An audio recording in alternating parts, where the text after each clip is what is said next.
हो गया।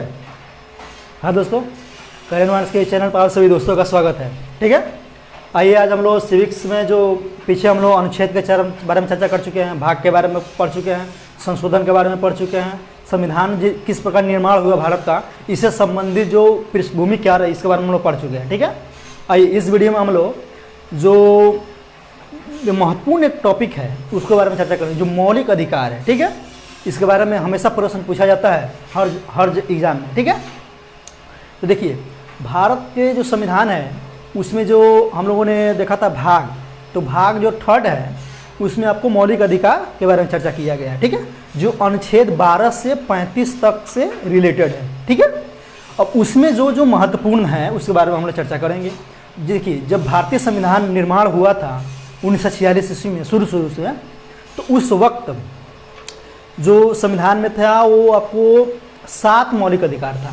ठीक है, उसमें आपको समानता का अधिकार, स्वतंत्रता का अधिकार, शोषण के विरुद्ध अधिकार, है ना, धार्मिक स्वतंत्रता का अधिकार, हाँ, शिक्षा एवं संस्कृति का अधिकार, इसके अलावा आपको संवैधानिक उपचारों का अधिकार। ठीक है, और उसमें क्या था, संपत्ति का अधिकार। परंतु 44वां संविधान संशोधन जब 1978 ईस्वी में किया गया, उस समय जो आपको संपत्ति का अधिकार था 7वां यानी अंतिमवां, उसे हटा दिया गया। ठीक है, संपत्ति का अधिकार को हटा दिया गया। तो आज हमारे संविधान में जो हमको मौलिक अधिकार मिले हैं वो 6 हैं। ठीक है, अब इससे संबंधित जो अनुच्छेद है वो 12 से 35 इससे रिलेटेड है। ठीक है, अब उसमें जो महत्वपूर्ण है उसके बारे में हम लोग चर्चा करते हैं। ठीक है, पहला जो समानता का अधिकार है वो अनुच्छेद 14 से शुरू होता है। ठीक है, तो देखिए अनुच्छेद जो 14 है वह ये बात बताता है कि किसी भी राज्य में रह रहे प्रत्येक व्यक्ति को यदि कोई भी कानून उस राज्य में लागू होता है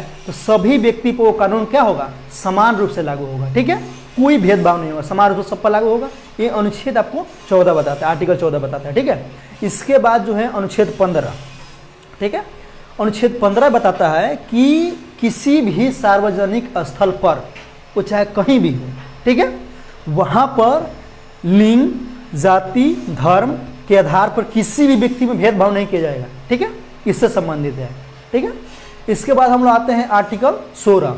आर्टिकल जो 16 है वो बताता है कि वो केंद्र सरकार हो या राज्य सरकार हो, उसके द्वारा जो भी नियोजन प्रक्रिया होती है, यानी सरकारी गवर्नमेंट एम्प्लॉय जितने भी निकलते हैं उसमें उसको नियोजन के लिए मतलब क्या होगा, समान अवसर मिलेगा, सबको एकदम समानता का अवसर मिलेगा। देखते हैं कोई भी बहाली वगैरह निकलता है, सबको समान अवसर उसमें दिया जाता है। जो अनुच्छेद हम लोगों का जो है वो 16 प्रोवाइड कराता है या हम लोगों का अधिकार दिलाता है। ठीक है, इसके बाद आते हैं हम लोग अनुच्छेद 17।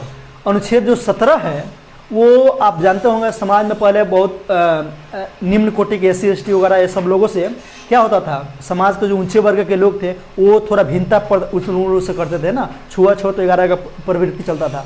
तो इसको भारत देश में इसके विरुद्ध वो FIR कर सके या उसके विरुद्ध वो कंप्लेंट कर सके न्यायालय में, उससे संबंधित है, यानी छुआछूत को अंत किया गया है। ठीक है, अनुच्छेद 17 के तहत। ठीक है, इसके बाद जो आर्टिकल 18 है उसमें जितने भी पहले उपाधि दिया जाता था, बड़े बड़े जो भी उपाधि दिए जाते थे, है ना, वो सारी उपाधि को अब अंत कर दिया गया। अब देखते हैं किसी को कोई उपाधि देने वाला ये सब प्रोग्राम नहीं है। ठीक है, उसको हटा दिया गया है, जो अनुच्छेद 18 बताता है। ठीक है, इसके बाद जो है यहाँ पर समानता का अधिकार यहाँ तक खत्म हो जाता है। स्वतंत्रता का अधिकार जो है वो आर्टिकल 19 से है, 19 से है। ठीक है, इसमें आपको स्वतंत्रता का अधिकार बताता है। इसमें बहुत सारे अधिकार हैं, आपको 6-7 अधिकार मिलते हैं। जैसे आप देश इतना बड़ा है, इतने 28 राज्य हैं, 8 केंद्र शासित प्रदेश है। ठीक है, तो कहीं भी आप भ्रमण कर सकते हैं, कहीं भी घूम सकते हैं। ठीक है, कहीं भी आप जमीन खरीद सकते हैं। ठीक है, कहीं भी आप अपने आजीविका का जीविकोपार्जन कर सकते हैं, कहीं भी आप अपना कमा सकते हैं। ठीक है कि नहीं, कहीं भी अपना रोजगार तलाश कर सकते हैं। ठीक है, ये सब संबंधित इससे है, स्वतंत्रता का अधिकार है। ठीक है, इसके बाद हम लोग आते हैं अनुच्छेद 20।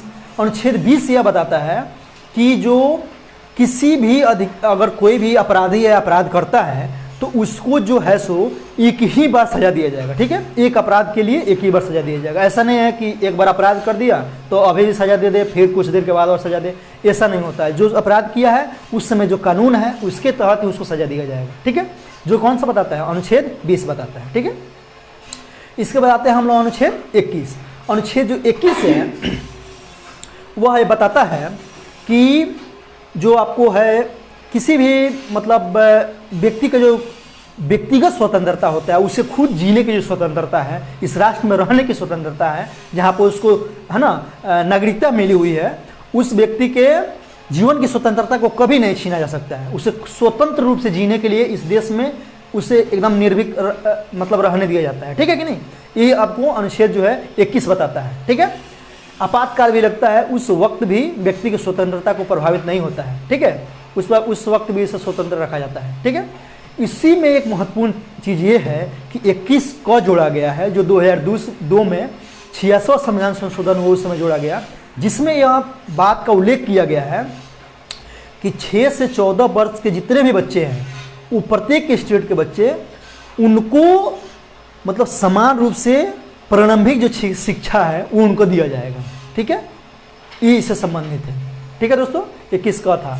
22 जो है, अनुच्छेद 22 जो है, आर्टिकल 22 जो है, वह यह बताता है कि किसी भी आप अपराधी को यदि थाना या पुलिस गिरफ्तार करता है तो उसको यह बताना होता है कि किस कारण से आप उसे गिरफ्तार किए हैं। उसे इस तरह आप अनजान गिरफ्तार नहीं कर सकते, कारण उसको बताना होता है। कारण बताने के तत्पश्चात 24 घंटा के अंदर जो भी मजिस्ट्रेट होता है उस जिला का, उस मजिस्ट्रेट के पास उसको पेश करना होता है 24 घंटा के अंदर। ठीक है, फिर उसके बाद उसे अधीनस्थ न्यायालय में भेजा जाता है कि आप उस न्यायालय में जाएं, आपका जो वहाँ पर प्रक्रिया है अपराध से संबंधित जो भी है उसके बारे में चर्चा किया जाएगा। ठीक है, उसके बाद जो है आर्टिकल 23 ये बताता है कि जो भी देश में जितने भी लोग हैं, ये शोषण के विरुद्ध के अंतर्गत आता है, जितने भी लोग हैं, किसी भी व्यक्ति को उसके श्रम जो है, उसका श्रम जो है, उस पर मनमानी रूप से आप अपना वर्चस्व नहीं जमा सकते हैं, उससे ज़बरदस्ती आप श्रम नहीं करा सकते हैं। ठीक है, ये अनुच्छेद जो है आपको 23 बताता है। ठीक है, इसके बाद जो है आपको जो आर्टिकल 32 है, ठीक है, संवैधानिक उपचारों का अधिकार, जिसे मुख्य रूप से इस मौलिक अधिकारों का संरक्षण कहा जाता है। ठीक है दोस्तों, इसलिए कहा जाता है कि आपका अगर मौलिक अधिकार का हनन हो रहा है तो उस समय राष्ट्रपति के आदेश के बाद सुप्रीम कोर्ट और हाई कोर्ट उससे संबंधित जो भी नियम है, ठीक है, 5 प्रकार का रीट जारी कर कर आपके जो मौलिक अधिकार दिए गए हैं उसको संरक्षित किया जाता है। उस पर अपना है ना अधिकार ना जमाए, कोई उस हड़पे नहीं, है ना, इससे संबंधित है। उस पर राष्ट्रपति एक काम में करता है, जो सर्वोच्च न्यायालय को और हाई कोर्ट को आदेश देता है, उसके अनुसार सुप्रीम कोर्ट और हाई कोर्ट 5 प्रकार का रीट जारी करता है, यानी आदेश देता है। एक होता है पहला आदेश जो है बंदी प्रत्यक्षीकरण, और किसी भी व्यक्ति का बंदी बनाया है तो उसको बताइए क्यों बंदी बनाया, उसका कारण बताना होता है। ठीक है, इसके बाद जो है आपको है ना बंदी बनाइए और उसके बाद आपको उसको मजिस्ट्रेट के पास ले जाइए 24 घंटा के अंदर, उसके बाद पेश कीजिए, कारण बताइए, उसको न्यायालय में ले जाइए। ये सब प्रक्रिया है। बंदी जो बनाया है तो बताइए उसका कारण, यही होता है बंदी प्रत्यक्षीकरण। ठीक है, इसके बाद होता है परमादेश।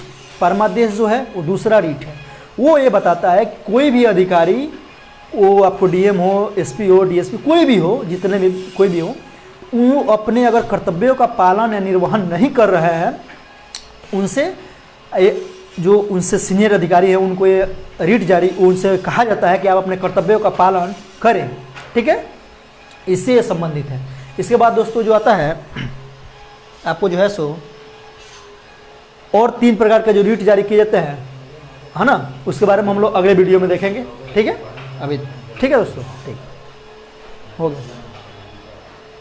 अभिषेक जी देखिए इसको।